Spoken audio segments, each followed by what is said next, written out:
afternoon tea breakout group. Details will be made available in the chat space. So I am absolutely delighted to hand over to Professor Ilan Kelman, the Deputy Director of the Warning Research Centre, who will introduce our keynote speaker for today, Mami Mizutori, who we are so deeply honoured to have present today and help launch the Warning Research Centre. Thank you so much for being here. Ilan. Thank you so much. So thank you, Karina, for the introduction and for leading us in the Warning Research Centre. I am Professor of Disasters and Health at University College London, half in the Institute for Risk and Disaster Reduction, which is why we are here, and half in the Institute for Global Health. We owe a deep debt of gratitude to Mami Mizutori, who is a special representative of the United Nations Secretary General for Disaster Risk Reduction, making her head of UNDRR, the United Nations Office for Disaster Risk Reduction. The role of UNDRR is to support countries and stakeholders in implementing the Sendai Framework for Disaster Risk Reduction, which began in 2015 and ends in 2030. And Mami also very kindly came and gave an in-person seminar to us at University College London in January 2019. So it is our honor and our pleasure to have her back here regarding the launch of the UCL Warning Research Centre. A reminder that we are looking for questions and discussion and challenges. So please do use a Q&A function, and we will have time at the end to moderate ideas, thoughts, queries, which Mami will be very happy to respond to. So thank you again for joining us.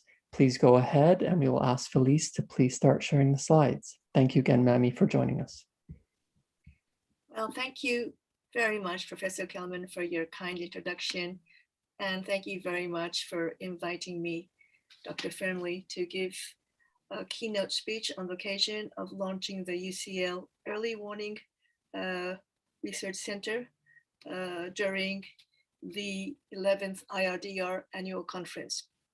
I remember fondly of the time when I was invited by Professor Kelman to give a lecture seminar on DRR at UCL in 2019, just before, well, not just before, but a year before the pandemic started to affect all of us.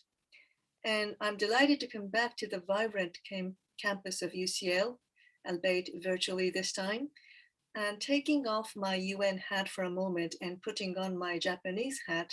Some of you may know that UCL has a very special place in the minds of Japanese people, because it was at UCL where the very first Japanese students studied abroad after Japan opened up to the world in the 19th century, and many of those students became the founding fathers of modern Japan.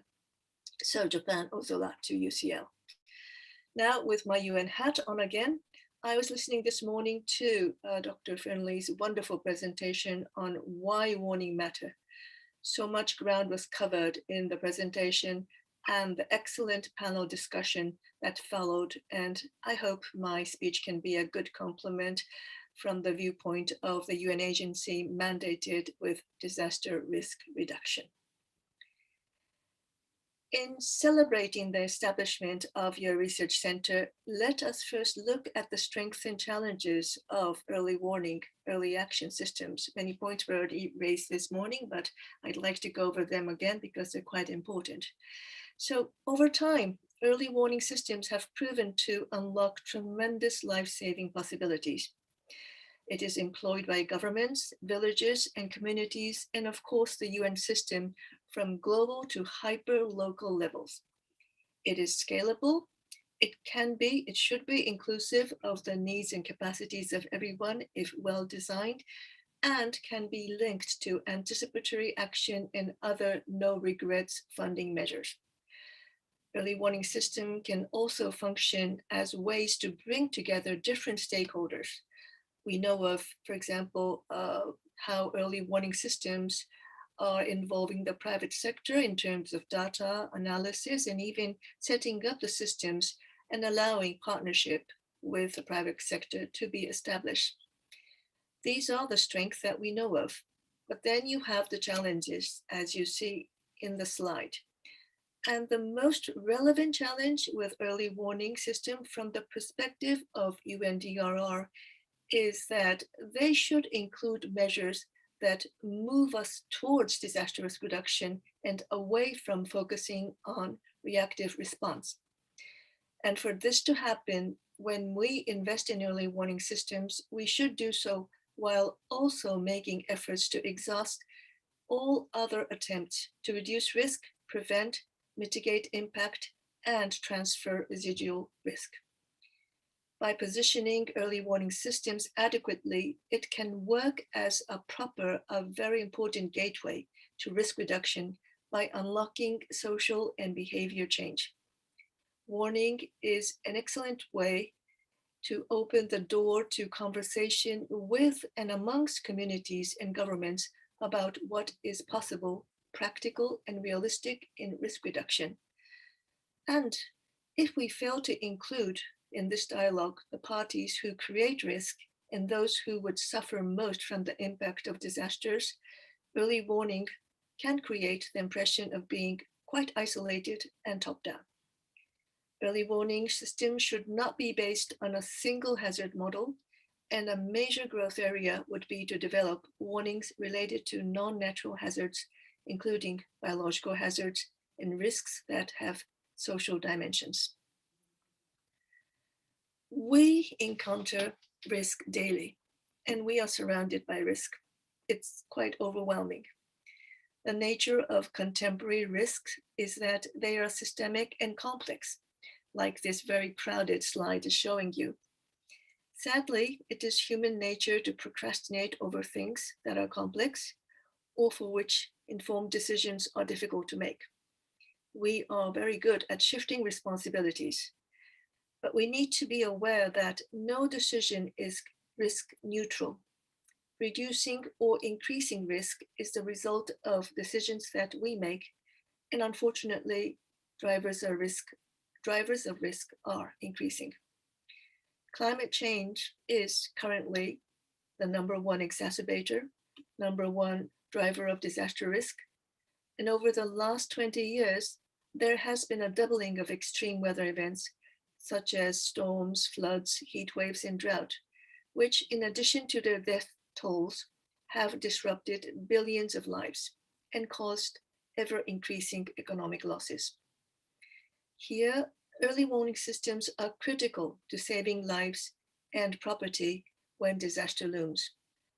The global decline of mortality by disasters reported to the Sendai Framework Monitor System by member states can be attributed largely to the expansion of early warning, early action systems. However, I must say that this was the case before the COVID-19 pandemic, unfortunately. Setting up early warning systems is becoming more economical thanks to advances in technology. Using tools such as machine learning and mobile networks, in addition to radio and television through common alerting protocols, means that the cost of an early warning system can be significantly reduced compared to, let's say, 10 years ago. And of course, in many places, the use of technology is still combined with proven traditional ways, leveraging the power of the communities and indigenous knowledge. Investing in early warning and early action makes sense from many perspectives. There are estimates about the relative value of proactive risk reduction as opposed to reactive response. And as we know, there is no such thing as a natural disaster. Now, the audience of today, we know that, but actually when we listen to news, when we read articles, the two words, natural disaster, come together. And at UNDRR, we have been campaigning that there is no such thing as a natural disaster with partners on this. The truth is that there are hazards, both natural and human-made, and when they are combined with exposure and vulnerability, as explained this morning by Dr. Fernley and others, there you have risk. And as this slide shows you, death, loss, and damage are the function of the context of these three elements of hazard, exposure, and vulnerability. Now, in terms of early warning, good early warning systems are those which are based on extensive understanding on these three elements in the area it is operating for, so that the system can reach what we call the last mile and save the lives and the properties of the most vulnerable population and communities. Warnings have the capacity to do more than tell us when rains might turn to floods.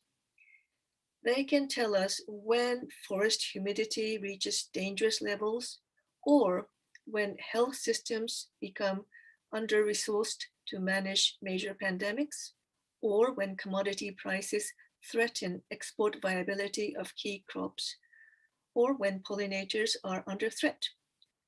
Global trends like climate change or demographic changes can intensify and increase likelihoods of phenomena, as shown in the second part of the image you are seeing, such as displacement or price vulnerability.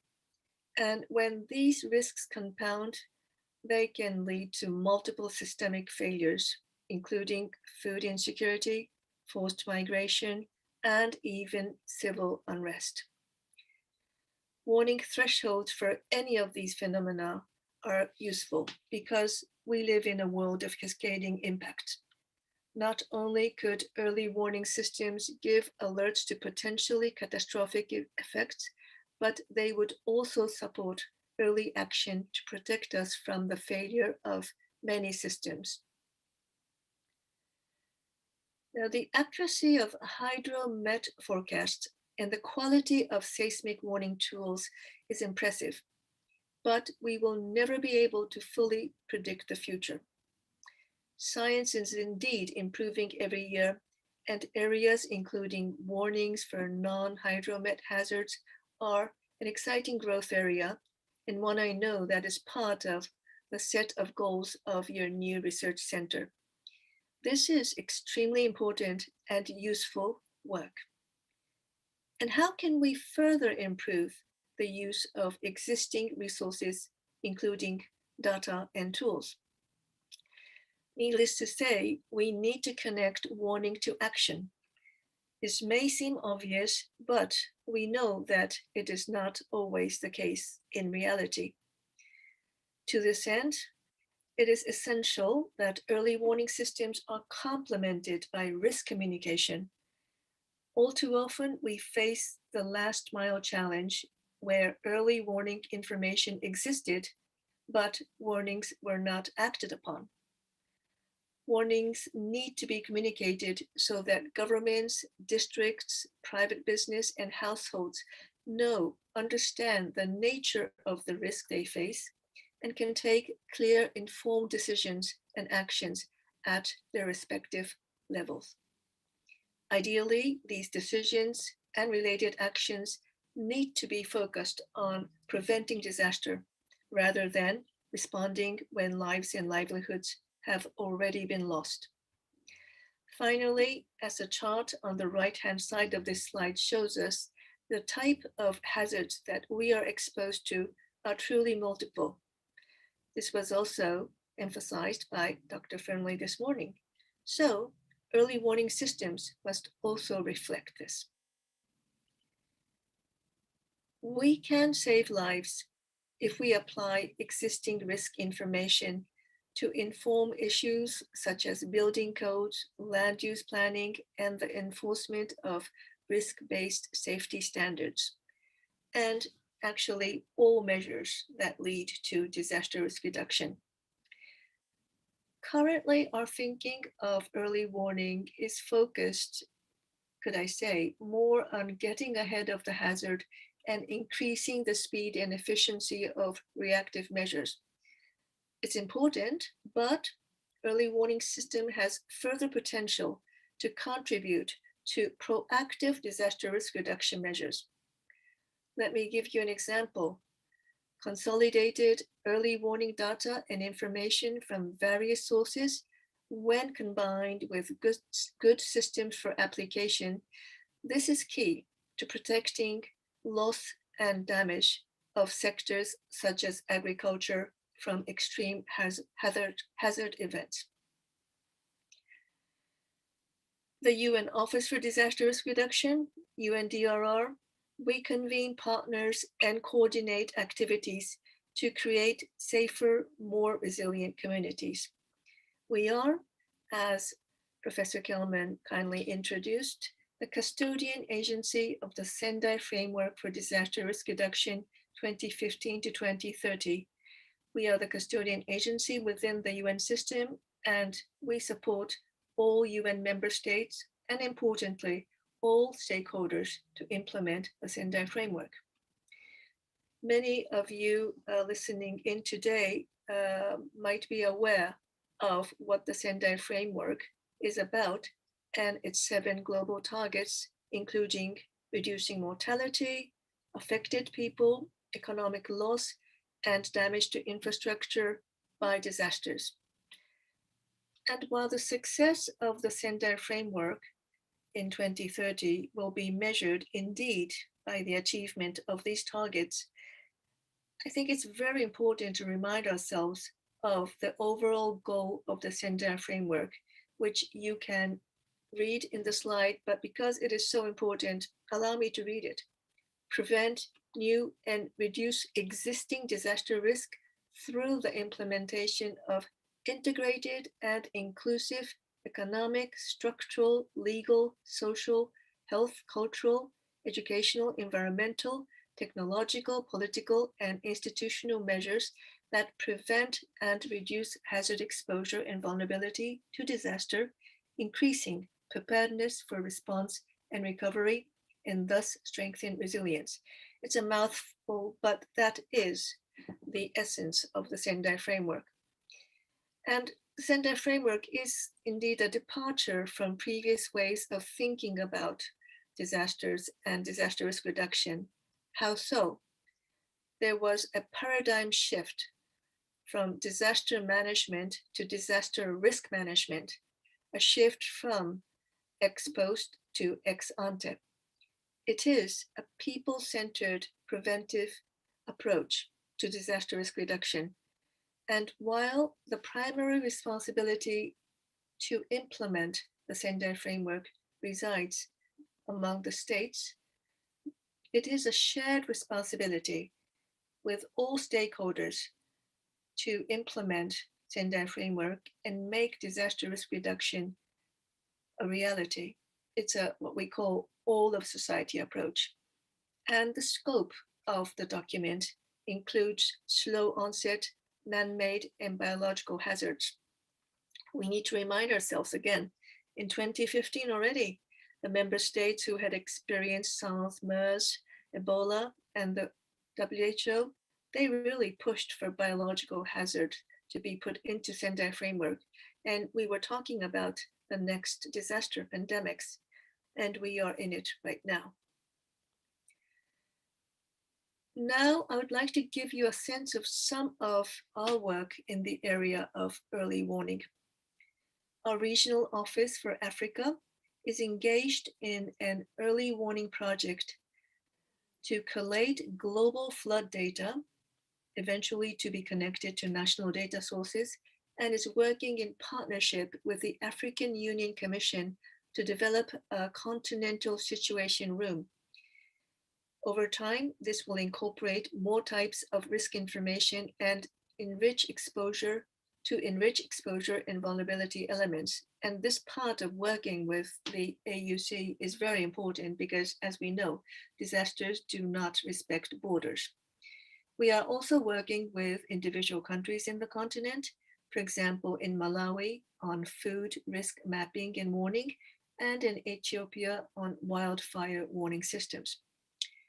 Second, as part of the Global Risk Assessment Framework graph, on which I will touch upon a bit more in detail later, we are working with UN system partners to improve data analysis that can contribute to improve triggers for anticipatory action for events such as typhoons, where often major events can be detected even a week in advance.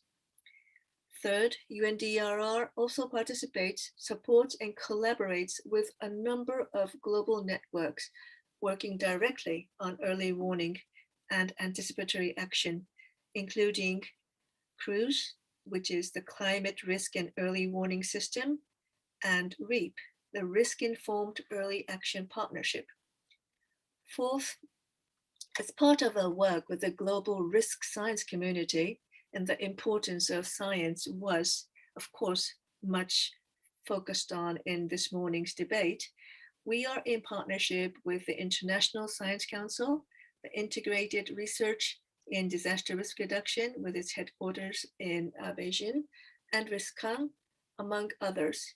And we do this to promote innovative research and strengthen collaboration and funding for the science community that contributes to the achievement of the Sendai framework.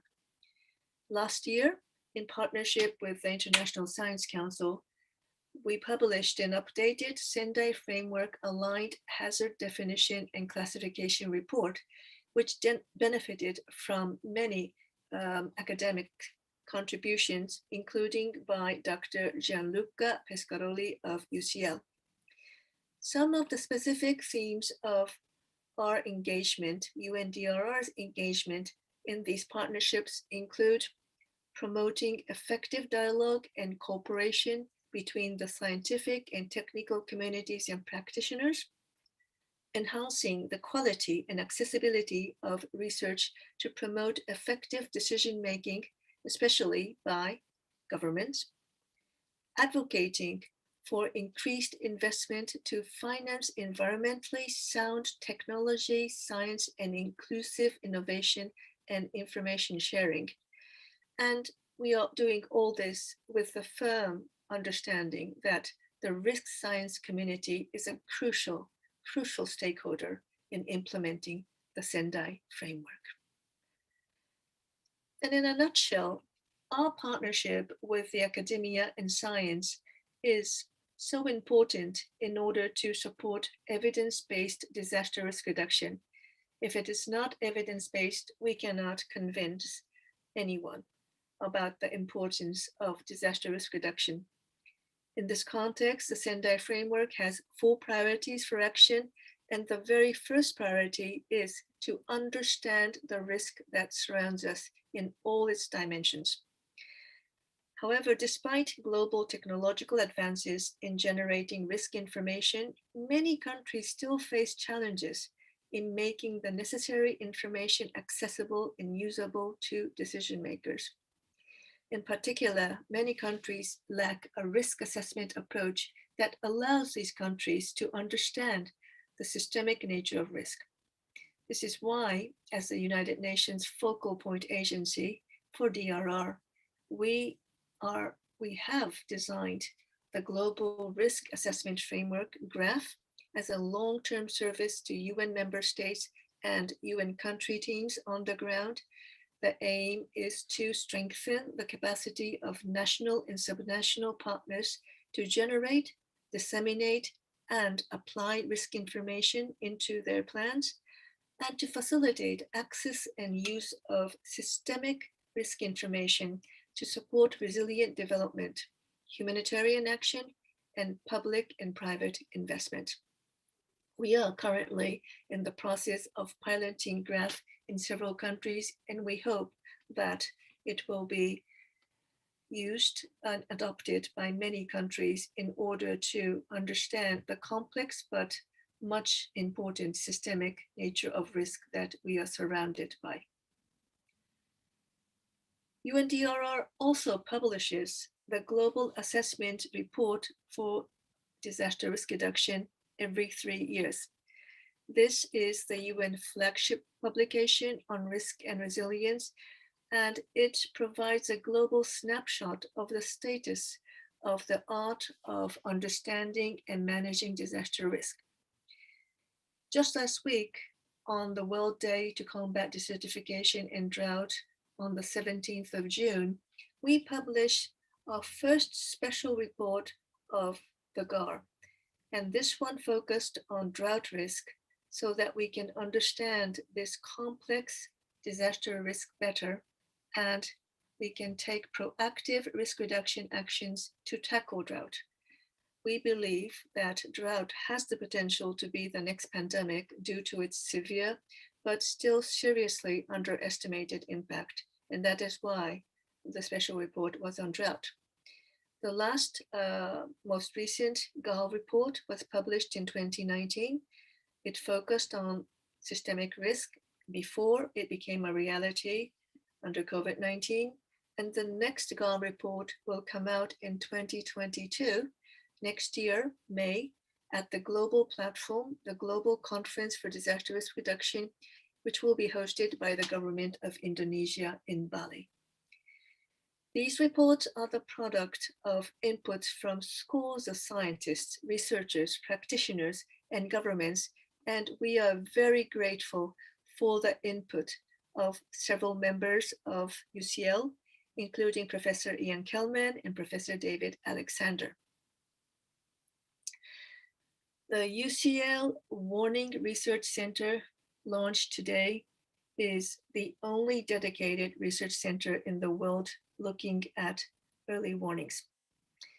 It is most encouraging to see how the academic community continues its contribution to improve global risk information provision, including through this important center, which I understand will link established expertise with multi-sectoral partners, will aim to connect cutting-edge research with policy guidance and application, will connect hazard warnings to key strategies and other major themes, including adaptation, climate change, and sustainable development.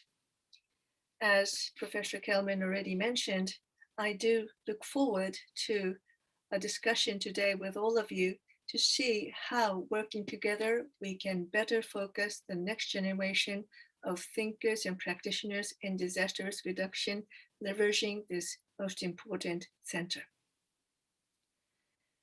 The launch of the UCL Warning Research Center is timely and important. The center explicitly brings together not just researchers, but also practitioners, policymakers, media, the public, and importantly, will guide the next generation of students who will be adding their creativity, urgency, intelligence, and energy to some of the thorniest challenges of our time. It is truly another great example of a whole of society, all of society approach. So on behalf of UNDRR, I am pleased to welcome the UCL Warning Research Center to the rich network of organizations and individuals seeking to change the way we create safer and more resilient communities. I would like to congratulate all of you, and in particular, Professor Peter Salmons, Director of the UCL Institute for Risk and Disaster Reduction, Professor Emma Tobin and Professor John Aga, heads of the UCL Department of Science and Technology Studies, Dr. Karina Fernley, founder and director of the UCL Warning Research Center, and Professor Ian Kelman, Deputy Director of the UCL Warning Research Center. Disaster risk reduction is a relatively new area of study, but it is growing and there is so much still to do. I was delighted to hear in Professor Salmon's opening remarks this morning that IRDR is rapidly growing from strength to strength. I'm confident that at IRDR, both researchers and students are immersed in the various avenues to pursue in understanding and reducing risk. And at times, probably like myself, you may also be a bit daunted by the urgency of the challenge. At this time, where not only interdisciplinary, but transdisciplinary approaches are necessary for academia to provide solutions, real solutions to the challenges we face, DRR, disaster risk reduction, can be an area where this can happen. As I repeat so many times in my advocacy opportunities, nothing undermines sustainable development like disasters. And disasters affect the most vulnerable people disproportionately. But the important thing is that disasters do not have to devastate. And to achieve this, we need to forge a strong partnership with academia.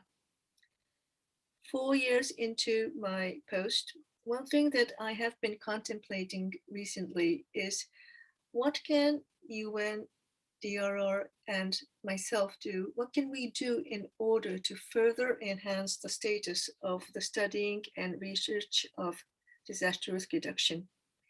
How can we make disaster risk reduction and resilience a major career path in academia, of course, but beyond in the public and private sector?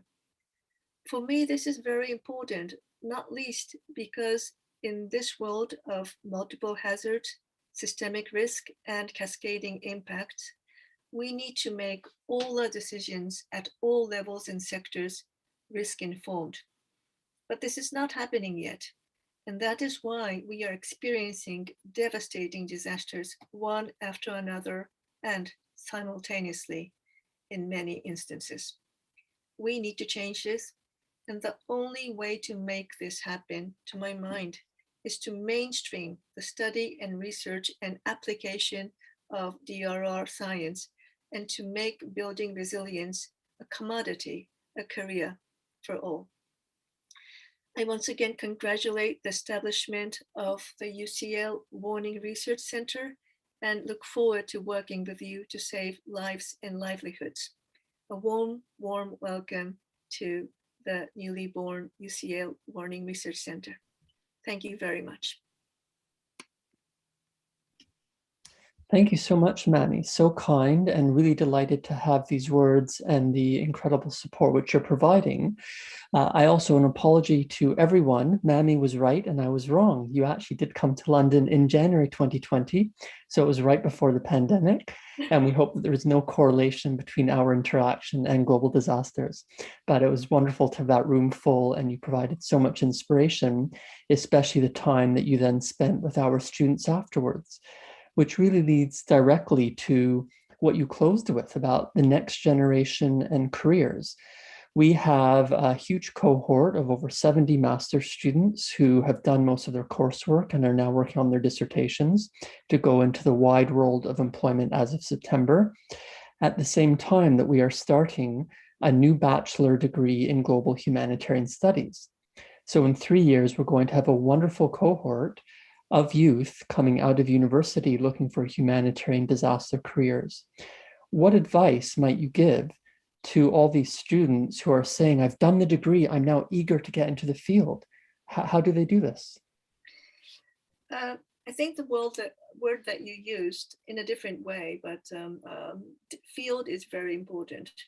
I would really encourage many of your students and postgraduate researchers to go into the field and understand what is happening with disaster impact to now all countries, but in particular to the most at risk and vulnerable countries. And there to combine your knowledge, your expertise with what you experience on the ground, and then come back again to devise systems that bring all this together so that it will become a reality that everyone takes risk-informed decisions. But I mentioned at the end that I really want to see your students have a very clear career pathway. Is of course, for the people who have dedicated their years in the study, but also for the whole community, global community we're living in. We still are not preventing enough. We still are not prepared enough. And as was mentioned in the panel, we still are not ready enough. So we do need to really make this a reality. And in this journey, academia is so important. So let's do it together. Sounds wonderful. And I think that's really helpful also for us. when we are giving career advice and we're trying to link to the UCL Careers Service, but also to you at the UN and all the practitioners that we have here, what they'll be looking for in order to match up with the students. Again, as Karina has just put in the chat, please do put questions in the Q&A. We have a long list of them. So Mami, would you like some technical questions on the Sendai framework, or would you like more general questions on warning and disasters? Whichever you think is good. I'm happy to answer any questions. Okay, let's start more focused. I understand that the Sendai framework is not a legally binding treaty. Is there any talk to make it so? Not at this moment. Yeah, very right. That compared to the Paris Agreement, it's not a legal document. But again, Agenda 2030, the Sustainable Development Goals, that's not a legal document either. But does it make it any less because of it? I don't think so. The Sendai framework is addressing the most pressing challenge that we are facing right now. And it has to go hand in hand with Paris Agreement and all others. And if it doesn't go hand in hand, we cannot achieve the SDGs. So no, I do not hear of it, but 2023 will be the mid-term point of the Sendai framework. And we will have a midterm review. We will have a report coming out, and we will need to enhance a political commitment. And we will start thinking about not only towards 2030 or beyond. So that discussion may become a point if stakeholders and importantly member states feel that that is necessary. Okay, thank you. And another technical question. Is part 2 of the UNDRR hazard terminology review going ahead? Cascading, complex, and systemic risks, I believe, with Professor Virginia Murray. It is going ahead, and related to that, what is going ahead right now is that we are creating with the academics a profile of each and every of the 300 plus hazards that have been identified in the first report. That is what we are putting our focus in right now, and that's very important because if we don't understand the nature of the hazards, then it's very difficult to have a comprehensive responses. So that's what we're doing now, but I am confident that this area of the understanding of the hazards is something that will evolve. Okay, and now a more general question. I think it is difficult to understand what is behind the spread of misinformation about the vaccine, and I'll also add in climate change as well as other aspects of the pandemic. Is it an orchestrated con?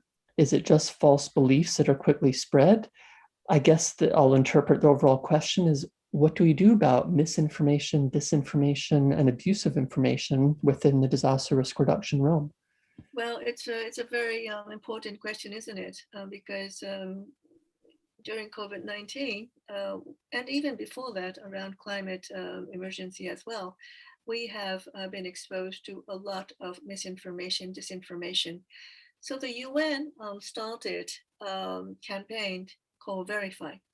This means that when you receive information that you know because of your expertise, because of your knowledge that this is not true, or this may not be true, verify it. And if it's not true, don't pass it on. You know, the evolvement of social media has many, great, let's say, aspects to it. But then at the same time, if you're not careful by using social media, you can just, be a proliferator of misinformation, disinformation yourself. So my message is, let's stop doing it ourselves first. And the second thing is, as I mentioned, we need to really look into science and evidence. And I would also say, and this is a request to the science community, the academia, let's make your findings, your evidence accessible. Because sometimes, because of the gap because of the difficulty of accessing, and when I say access, it's not only physically accessing, but understanding, interpreting what science has found, then we tend to go for easy solutions or easy answers, even if they are false. So I would say that science and academia has a very important role here to make your findings accessible so that people understand clearly what is misinformation, disinformation, and what is not. And we hope we're doing that. We obviously need continual feedback from you in terms of how we're succeeding, whether it's through seminars like this, the one you kindly came to, our annual report, the blogging we do. So yeah, we'll do what we can and just let us know how we're achieving or what else we could do better. Absolutely. There are also two questions which have emerged from the careers discussion. So a master's student in disaster risk reduction writes, I have found career prospects daunting. There seems to be a lack of entry-level jobs that don't require 3 or more, 5 or more, 10 or more years of related experience in an international disaster setting. Where should we look for this experience? Yeah, it is daunting, isn't it? And I think the challenge, the richness, but the challenge of disaster risk reduction as an academic field is because it's about so many things. At the end of the day, it's about everything that we are facing, right? But I would say that, hone your skills and your expertise on one aspect of disaster risk reduction while looking at everything. It can be the social aspect of disaster risk reduction, how vulnerability is really the very, I should say, the crucial element that makes disaster devastating. There is not, for example, in my mind, enough yet research on vulnerability. Excuse me, we talked about risk communication. I think that's another area that can be more researched. So I would say that, find your niche within the DRR studies, but never to forget to connect it to all other aspects. Don't make it a siloed research. And in that way, I'm sure that, it will become a career. Look, the private sector is looking at disaster risk reduction more than ever. It used to be the insurance sector, and the insurance sector, which is more about risk transfer, as you know, is now looking at how can the insurance sector contribute more to prevention and disaster risk reduction. And I'm confident that it's not only about insurance sector anymore. It's about the wider financial sector and even, all other industries, given that disasters really affect everyone. So I do believe that the private sector will be looking more and more for risk experts. And of course, as you have mentioned, Professor Kelman, UN is one entry point. Just to give you a very concrete entry point, we are looking for a lot of interns at this time. Not only in Geneva, but in Nairobi, in Bangkok. And in a way, because of the challenges of COVID-19, internship is becoming a bit more like telecommuting internships. So there are a lot of opportunities there. Please, if you are interested, look at the openings. My special assistant, Felice, who is with us today here, she can be reached by any one of you. I don't know, Felice, if you have a slide of your email address, but I can provide it later. Maybe, Felice, you can provide it in the chat. And if you're interested, really do apply, because that's one entry point. And then there are a lot of JPOs, which are sponsored by several countries, which will bring you also into not only, but UNDRR and the UN system. And we are not the only ones who are doing disaster risk reduction now. within the UN system, disaster risk reduction is becoming a very much cross-cutting theme. So at other organizations such as FAO, WFP, OCHA, it's an area where more and more focus is given. Thank you. And also for that option, that opportunity regarding the internships, which actually leads to the second career question, which was posted earlier. How do we enable those keen and talented disaster scholars and activists without private funds to enter the field and not have to do internships without remuneration? Well, that's a challenging question because I have to be honest here. UN internship does not provide, especially within the UN Secretariat where UNDRR belongs, remuneration. And it's, if you do choose to come to Geneva, it's not a cheap place. So I fully understand. But we will trying to create more opportunities for especially students coming from Global South. We are constantly looking for donors to support if not interns, junior professionals from Global South. And we need to do more, but we are on that path. So this is, it may not seem a lot, but we will try to do better on this. And I do hope that this will provide opportunities for those who are looking into their career in disaster risk reduction.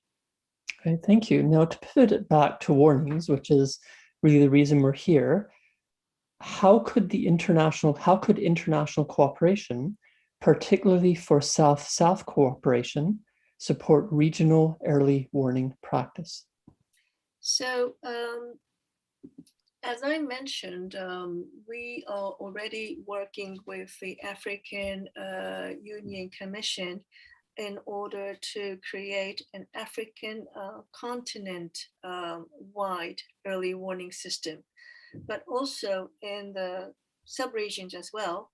For example, in the Horn of Africa with IGAD, the Intergovernmental Agency for Development, and with support from Sweden, we are trying to establish a early warning operation unit within IGAD so that the early warning system becomes a regional one. And I believe that these are examples of South-South cooperation, because eventually IGAD and other regional intergovernmental organizations in Africa will, and they are already cooperating with the African Union Commission.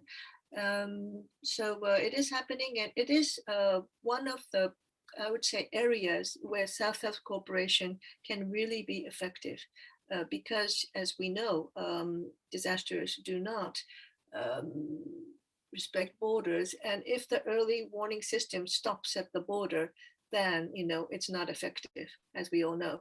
So it is happening, and I think that it's an area that will be even more focused. Donors are very, very interested in supporting early warning systems, which are transboundary. And donors are also interested in using early warning system to expand what is called anticipatory aid. So anticipatory aid, as many of you may know, is not to wait until an extreme weather event, for example, destroys lives and livelihoods. It is to, based on early warning and on data, to provide the aid in advance so that people can be well prepared, better prepared, and the impact can be mitigated. And this is something that is gaining a lot of interest right now, not least because there is not enough money for humanitarian aid post-disaster anymore.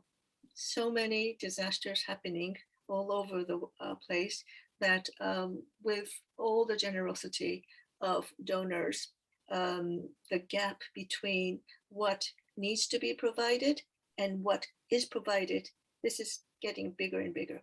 So this is why anticipatory aid is now a big focus. And here, South-South cooperation, I think, can be a very, very crucial element. Another gap which has been raised in the questions, do you think disagreements in public statements by different scientific experts have diminished public trust?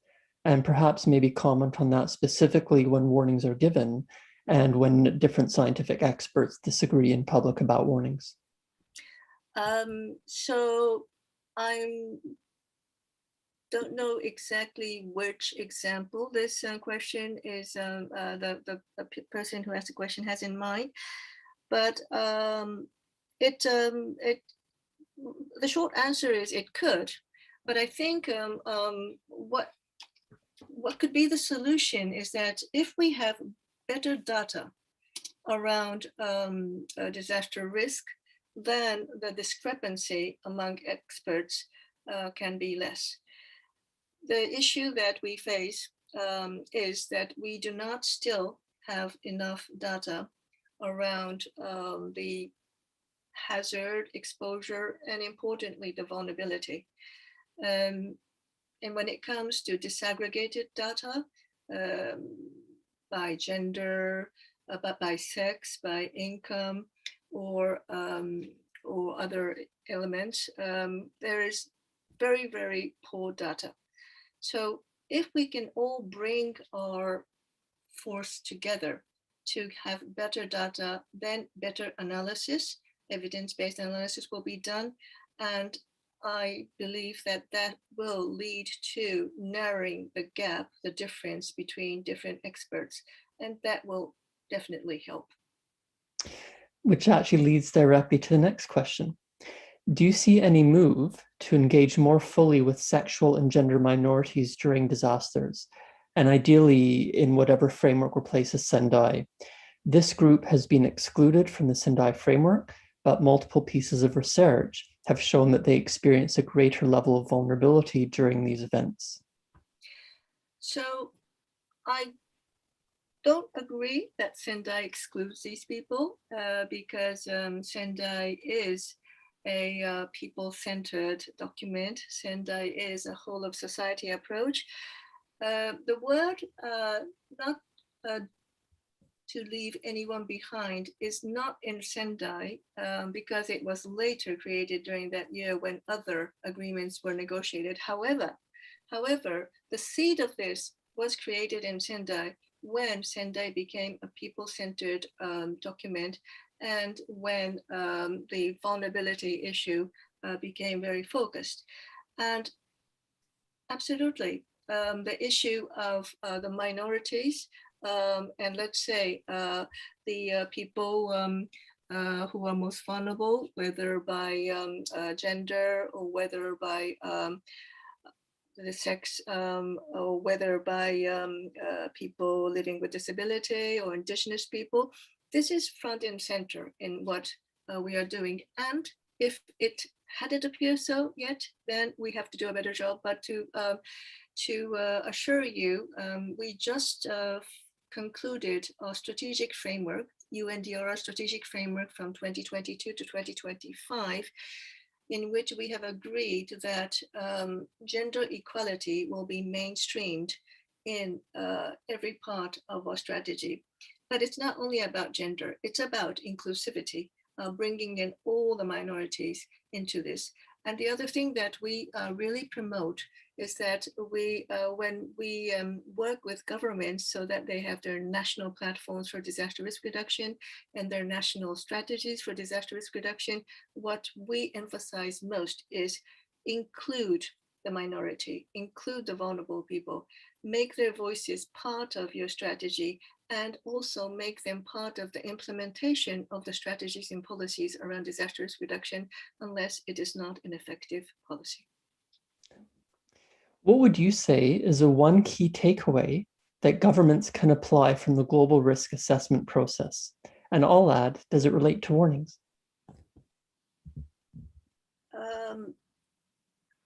That one takeaway for governments. I think the one thing that there are many things that governments have to do, but I would say that really, to focus on the systemic nature of risk, because still many governments, when looking systemic nature of risk and the multi-hazard aspect of hazard. This is something that, when we started looking very quickly at the national strategies of governments after COVID outbreak, we found out that a lot of them are still quite single hazard. And most of them do not look at the systemic nature of risk. As a result, the agencies for disaster risk management, the agency for public health, they are all siloed and they do not talk to each other. And therefore, the response to systemic risk is not systemic nor comprehensive. This is where we need to change. And early warning system can also be a very important part of it by being a multi-hazard early warning system.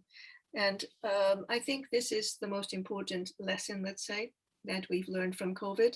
And I hope that the lesson doesn't go away. And on that note, regarding systemic risk and bringing together fields, we have two questions on climate change, which sort of collate. So first, what could we do to increase the synergy between work and directives on climate change adaptation and those on disaster risk reduction? Should more be done at the international level? Which links to the question, in the case of human-caused climate change, should the frame be risk and disaster prevention rather than risk reduction?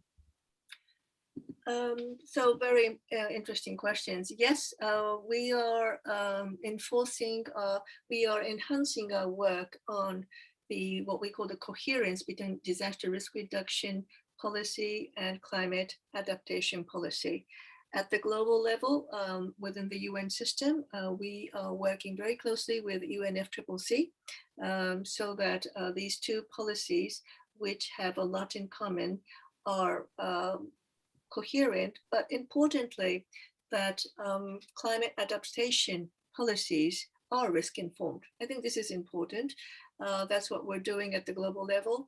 And at the country level, we are trying to bring this down to the country level so that the policies of countries are coherent. The Pacific Islands are already doing it. They put together the disaster risk reduction policy and the climate adaptation policy, and they bring it towards the Sustainable Development Goals. So it's already happening, interestingly, in countries where resource is not actually very rich, but we need to do this at a larger scale. And then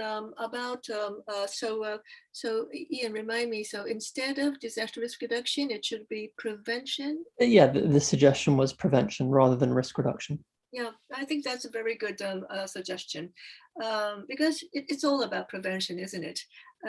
But prevention is, because prevention is so important in every aspect, not only in terms of disaster, but also conflict and whatnot. Prevention is already there as an agenda, important for the Secretary General. In our case, we're focusing on disaster. Yes, the words that we've been using, disaster risk reduction, but in our narrative, what we emphasize is effectively always prevention. Being more preventative, being more proactive, instead of being reactive and picking the pieces after a disaster destroys us.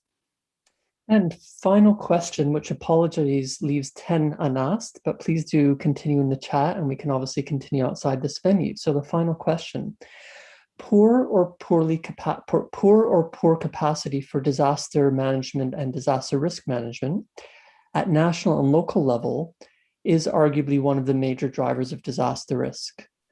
What can we do about it? So absolutely. And that is why UN Office for Disaster Risk Reduction, we have a global education and training institute based in Incheon, Republic of Korea, which is our institute, which focuses on capacity development, because indeed the lack of capacity is one of the risk drivers. So we are increasing training in terms of not only its the numbers, but also the reach. We are training more and more trainers so that capacity development can be enhanced. It's a challenge because sometimes, you know, you develop the capacity of certain people and then they go away and then you have to do it again. You know, it's kind of a challenge that we are all facing in all areas. But absolutely, that is important. And that is one area where we emphasize to the member states, both donors and the Global South, so that capacity development is at the center of our activities. Well, thank you so much. And again, thank you for launching the center, for giving the keynote, for responding to a wide range of questions, but really all that you're doing to bring universities, science, and especially students into the wider system to contribute. And hopefully it's not just us taking, but you have to let us know, please, what else can we give regarding science, regarding education, regarding students, regarding universities. We are here to serve society through science. You're doing so much for